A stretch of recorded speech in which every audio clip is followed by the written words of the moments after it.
যারা ওই অধিদপ্তরের আন্ডারে। ভালো আছেন ভাই? দোয়া করেন ভাই। আগে দেন, আগে দেন। ভালো আছেন? ভালো আছেন?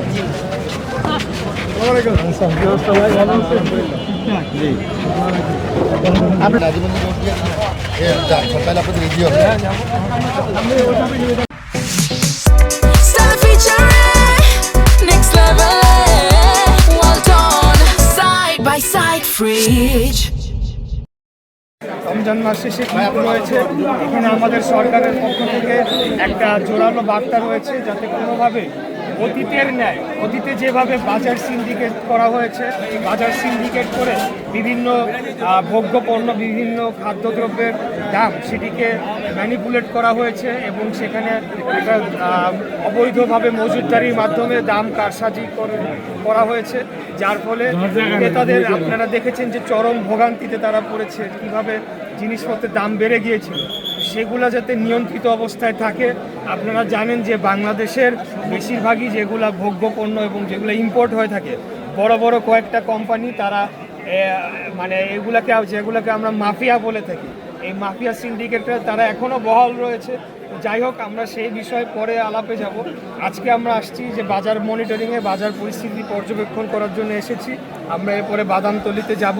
এইভাবে আমরা আমাদের সাথে ভোক্তা অধিকার অধিদপ্তরের যারা আছেন, ডিজি সাহেব রয়েছেন এবং ম্যাজিস্ট্রেট এবং স্থানীয় প্রশাসন ওনারাও রয়েছেন। বেসিক্যালি একজন জনপ্রতিনিধি হিসাবে ওনাদেরকে সহযোগিতা করার জন্য এসেছি, যাতে জিনিসপত্রের দাম সেটা সাধারণ মানুষের ক্রয় ক্ষমতার মধ্যে থাকে এবং এখানে কোনো বাজার কারসাজি, কোনো সিন্ডিকেটের মাধ্যমে যাতে জনগণের পকেট কেটে নিয়ে না যায় কেউ, সেটার জন্য আমরা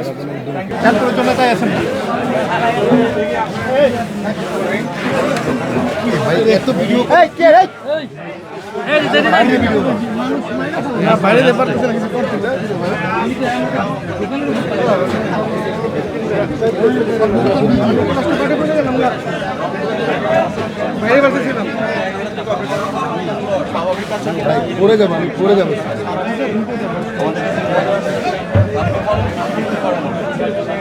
মশলা যা আছে সব কিছু স্বাভাবিক আছে। মশলা একটা বাড়তি যেটা সর্বনিম্ন দাম 3700 থেকে 3800 নিম্ন, আর যেটা একটা সর্বোচ্চ 5400 আছে, চলে না কমছে। যেটা 3800 ছিল এই মানলে 4100 রমজানের কতদিন আগের দাম চলছে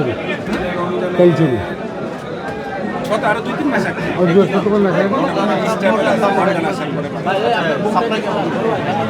সাপ্লাই আছে। এখন তো মেলা সাপ্লাই নাই, ইন্ডিয়া সাপ্লাই যথেষ্ট আছে, কোনো ঘাটতি নেই। না ঘাটতি নাই। তবে জিরাটা এখন আগে যে ইম্পোর্ট হইতো, ওইটা বসলে ভালো হইতো না।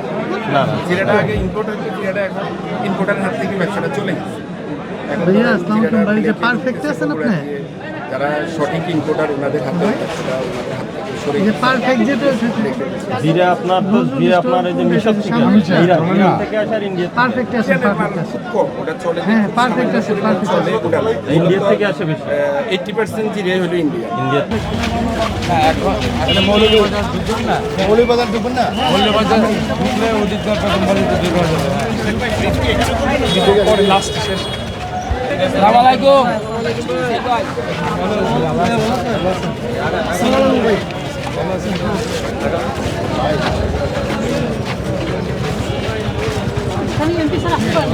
না, উনি একটা টাইমিং লেট হয়ে যাওয়াতে উনি একটা ঢাকা মেডিকেল কলেজ ইনফর্ম করে